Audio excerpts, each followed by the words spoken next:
Minister, recent reports indicate that the TSA no longer requires travelers to remove their shoes in the United States at checkpoints. Will that same procedure be applied to St. Martin as well? Thank you for your question. Well, that procedure has been applied from the onset when we modernized our airport. The airport is using a model called CTIX, so CTIX 6040. You don't have to remove your shoes. You don't have to take out your laptop. You don't have to take out your toiletries, and you walk straight through. I've done it. Like, I've traveled a lot these last couple of months, and straight through, and I've seen it with it alleviates the lines because of the modern system that our airport has. We don't have to do it. I for sure didn't have to do it, not because I'm a minister, but I've seen it with my own eyes, many people not having to take off their shoes. So we have the most modern model. And if anyone wants to research that model, it's the CTIX 6040. That's the model we're using. And with that model, you don't have to take off your shoes. And I'm glad that you don't have to do that in the US, because that takes a long time there too. So good thing is that we're 10 steps ahead of the US for once.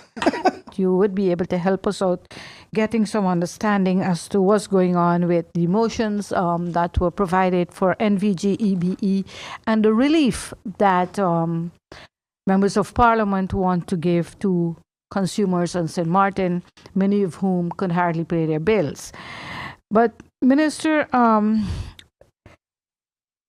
based on an ad taken out by GEB management regarding this issue and other issues, because up to now we can't get the director to speak to local media, they're saying that they have to do a new study apart from the ones that were done by the government or the Council of Ministers, the Prime Minister that announced it, and before any form of relief can be given.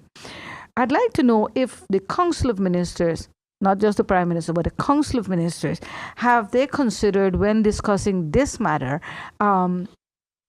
the loss that GEBE would suffer because of the fact that one might think they're getting a loan to buy the 3 engine. This is just a promise so far, but when they do get it, they have to pay it back.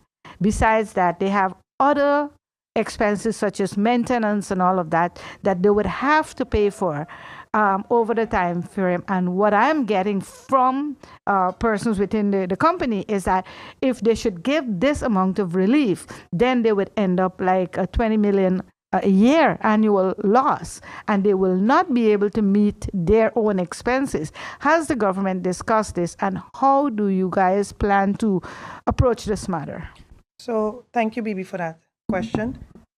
So the idea, we sent the outcome of that report to them, and their response is that they're going to take some time and revisit it and get back to us. I think we need to give them that time, especially with the concerns that you just mentioned.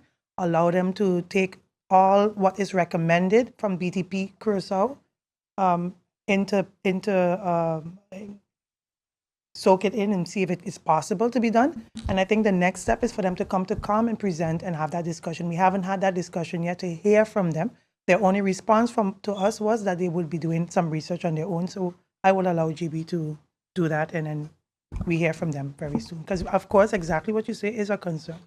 As a follow-up, did BTP Curacao get any actual data from St. Martin GEBE to conduct the study and to provide a report? I remember briefly the Prime Minister sending a letter to all the stakeholders asking them to please collaborate with BTP Curacao. So yes, that was one of the key important part of them assisting with information so that they can come up with these recommendations. Minister, on the issue of the establishment of the STA, can you provide some information as to what sort of progress is being made? And have you been able to identify the members of this entity? So we have established a representative of government that I'm going to announce very shortly. And also we have someone representing our STB to be part of that. So we have a managerial position and you have a board. And now that the budget has passed, because that was one of the setbacks, we are now going to be able to now announce the person that's going to be leading that. It's just now the advice is right now going through its final procedure. And once it's approved, you will be getting more information and details about how we move forward and the timeline that will be assigned to it.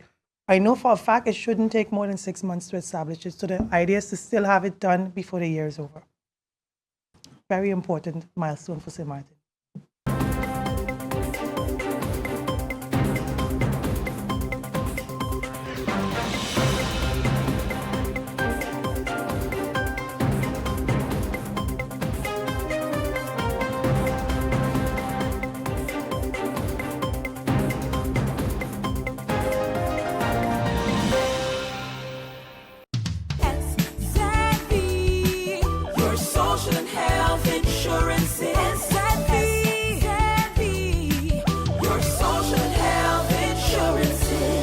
Are you SXM insured? Do you have a valid medical insurance status? SXM is cardless. Request your My SXM account today and enter the virtual office of SXM. Go to sxv.sx and sign up now. SXM, yeah. Your social health insurances. 24/7 TV programming on www.stmartinmediacenter.com, SXM Daily News, PBS NewsHour, Now You Know, Com programs, documentary, entertainment, sports events, Saturday children's hours, religion programs, and movies. Click on SXM TV broadcast to see your favorite programs.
Minister, you spoke about the prison and prisoners that are overseas.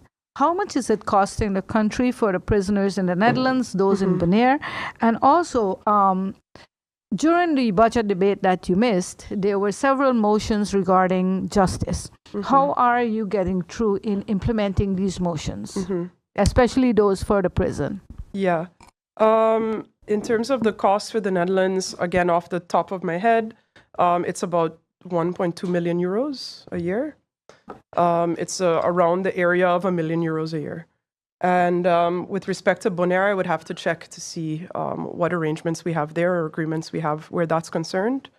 With respect to the motions, I believe I had provided this in writing at the time to the minister, to the acting Minister of Justice, because of course we have to provide our view of the motions. As minister, I was not in support of the motions because actually these matters are already happening. I think we have this concept that electronic monitoring or anchor bracelets is kind of the silver bullet that is going to save this country, and I think that is a grave misconception. And actually, a lot of this is already happening. There's also a misconception out there that the system is not fair, that we are picking and choosing who we want to let out. That is absolutely not true. An assessment is made based on a percentage of time served. It has nothing to do with who the person is. So all of these things are already happening. We are already releasing individuals prior to 66% of their sentence being served. We're already releasing on the basis of Article 137 of the Criminal Code. When it's less than that 1/3, we're already around 60%. We're in discussions of looking in terms of what our needs are currently to maybe even go down to as much as 55% of your sentence served. But we're looking to do that in a way that is responsible. And we're already giving, reductions of a maximum of 18 months. So we have these motions coming up there and flying. There's a certain rhetoric being put out to the public that I think is dangerous and I think is unfortunate. So we are, in terms of when you're asking how am I making progress on it, we're making progress because it was already happening. So we're looking into structurally putting this down on paper to then, of course, report back to Parliament in terms of how we are dealing with those motions.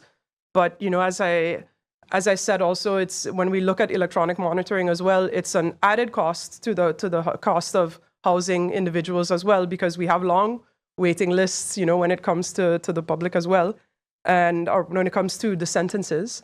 And, adding electronic monitoring, I've said, we need extra staff. If we suddenly are handing out more ankle bracelets, we need more staff to monitor the ankle bracelets 24 hours a day, because you can't just release somebody and not monitor where they actually are. You have, of course, you need extra police presence on the road, because if somebody breaks a condition of their release, I need to be able to send a patrol right away to pick up that person. Then I also need space in Point Blanche to put them back when they break the condition of their release. So it's a little more, complicated than that, but we are releasing individuals, and I want to say the system is not a pick and choose of who you like or who you don't like. It is very much based on numbers. And, as I've also explained to the inmates when I was up at the prison after the fire, I said, in the eyes of the law, all of you are equal. It doesn't matter if you got 20 years or you got 2 years or 4 years. The law looks at how much percentage did you serve of that amount. And I was like, and 1/3 of 20 years is a lot more than 1/3 of 2 years, because sometimes they have the feeling of, oh, but I have 1 month left and he have a year left and y'all let him out. How is that possible? But again, it's because of those percentages and not the, yeah.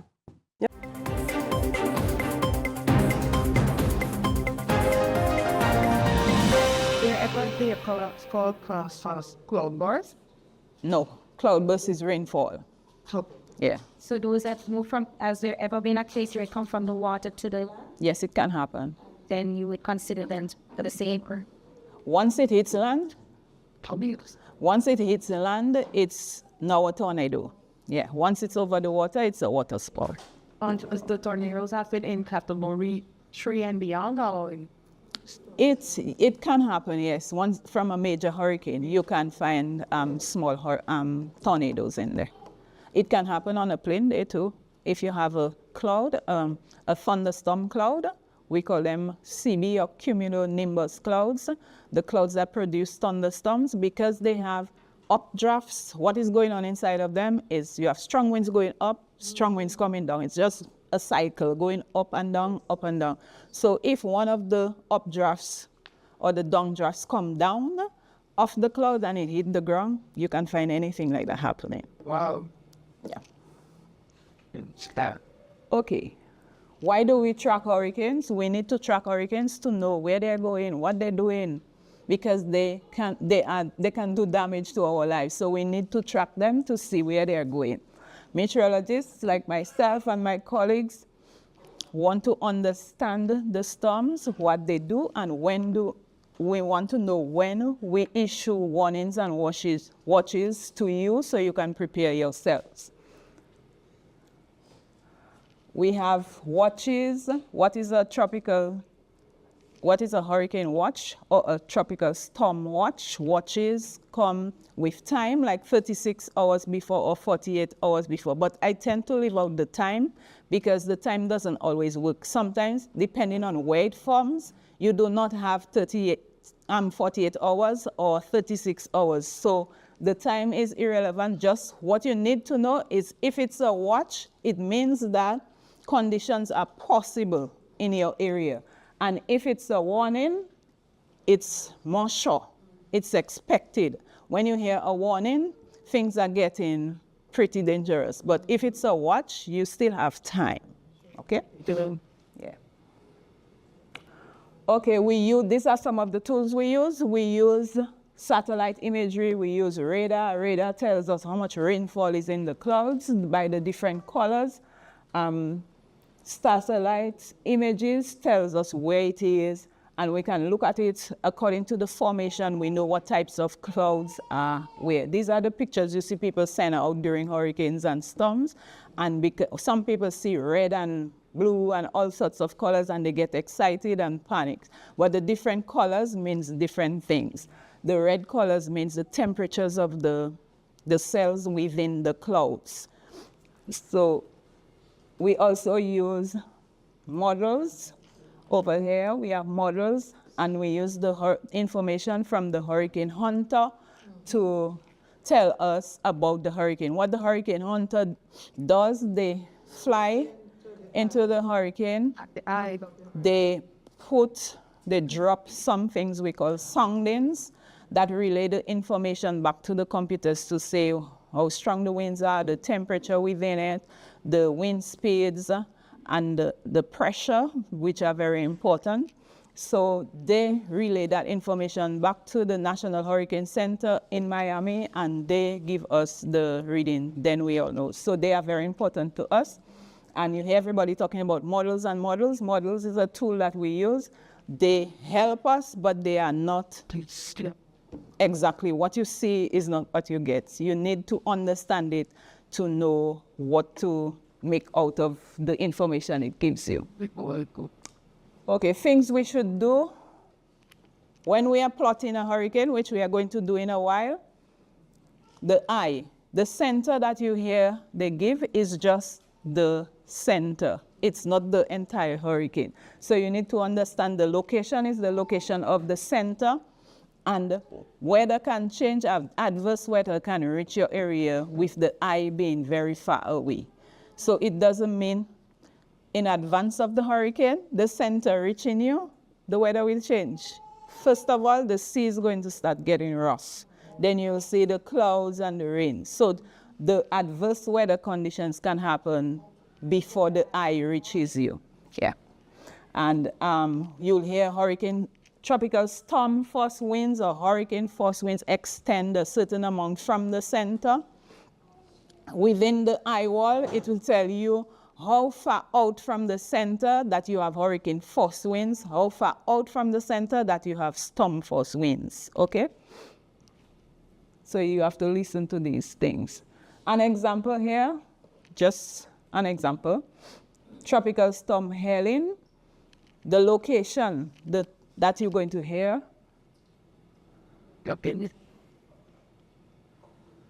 You see 19.5 north, 84.3 west. This is a location, okay? We will see what that means in a while. Then the other thing you have to listen for is where is it moving to and how fast it is moving.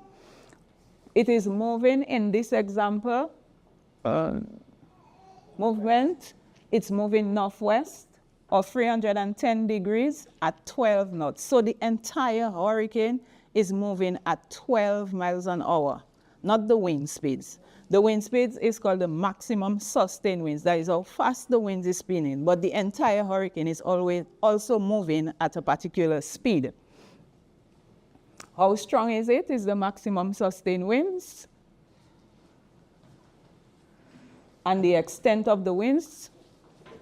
Tropical storm extends from the center up to 140 miles. So if you are leaving, if the hurricane is like 40 miles away from you, and they tell you the hurricane force winds extend from the center 50 miles from the center, are you going to get hurricane force winds? Yes or no? Okay, the hurricane is 40 miles away from us. And the hurricane force winds extend 50 miles from its center. Yes. Are we within hurricane force winds? Yes, because 40, yes, is before 50. Okay? Things you have to note before we start tracking. We have directions, north, south, east, and west. People, are you aware of that? Yeah. Yes? North is this, south is down here. East is that way, west is that way. And within this, we still have northeast, southeast, and you'll be surprised. Within all of them have another one again, but we won't go there.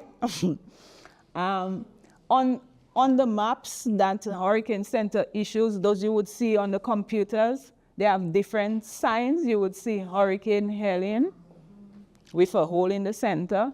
You see an X over there. X is like a tropical waves. And the different colors would say, you would see the percent below the percentage of it being to develop into a storm. We have lines of latitude. I feel like I teach in school children now.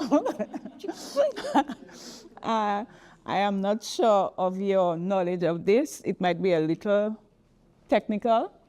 Lines of latitude are lines that move across from east to west on the map, like these.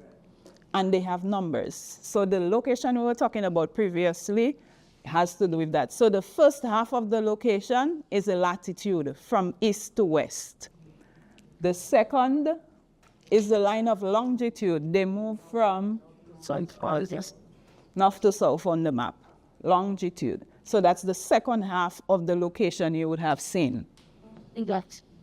So over there, Hurricane Helene, it was said that, I'm sorry, I have to move, 19.9 north, that would be the line of latitude.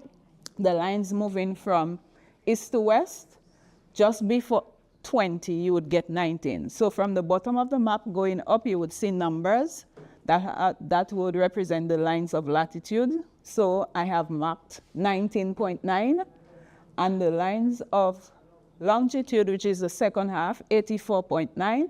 These numbers would be in the bottom of the map. After 80, between 80 and 90, we have 84. Where these two lines meet, that's where the hurricane is, or the point that you're looking for. It doesn't have to be a hurricane, it could be a storm. So when you get your maps in a while, I give you the location. The first half of the location is the line that goes from east to west. You will look on the left of your map, on the right of your map, sorry, you would see the numbers. Then you would draw a line, and then the line of longitude, which is the second half, wherever they meet, that's the point you mark.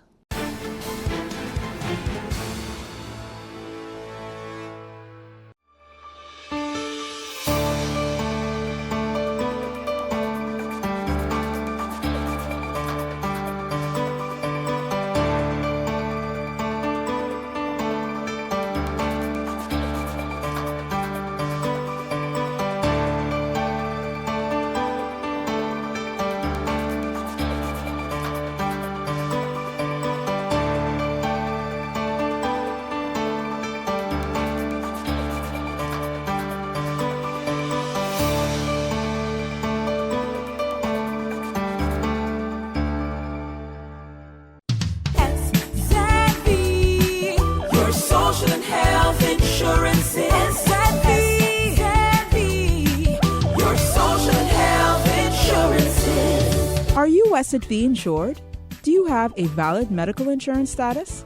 SXV is cardless. Request your My SXV account today and enter the virtual office of SXV. Go to sxv.sx and sign up now. SXV, yeah, your social health insurances. 24/7 TV programming on www.stmartinmediacenter.com, SXM Daily News, PBS NewsHour, Now You Know, Com programs, documentary, entertainment, sports events, Saturday children's hours, religion programs, and movies. Click on SXM TV broadcast to see your favorite programs.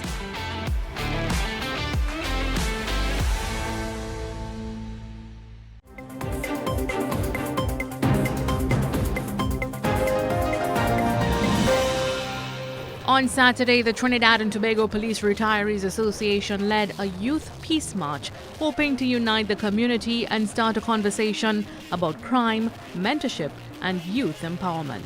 They once served in uniform, and now they're serving with purpose. The members of the association are working for peace and progress. Among them, Laura Peer, Trinidad and Tobago's first female Olympian, who said the idea for the march came after seeing too many young lives drifting without direction. The impact that the youths are having in this area, it is not all positive. There are the youths who, as I mentioned, are not going to school.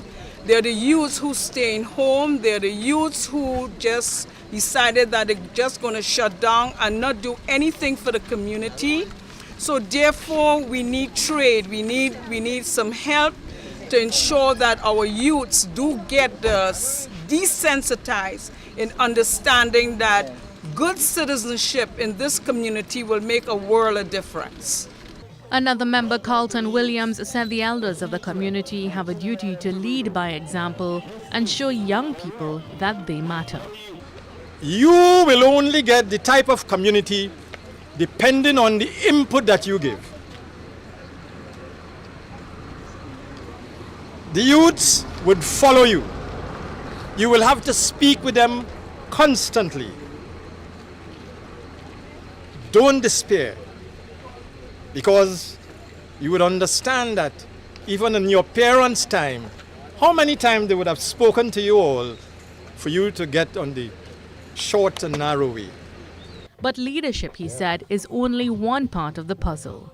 He believes the youth need designated spaces to thrive, like community centers and recreational grounds. Sporting activities has built our communities in many, many ways. We have our Brian Laras, Keyshawn Walcott, and all the others, top sportsmen. And you know what?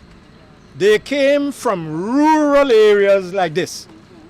Residents in the wider area are echoing the call for change. One Arima resident, Dolly, said there's a need to create alternatives to life on the block. There's too much killing, too much crime, and that is what we want off the street. The smoking, the alcohol, the linemen on the block. That is what we want, to be off the street. With passion and persistence, the retired officers hope this is just the beginning of a broader movement. Mahalia Joseph Wharton, TTT News.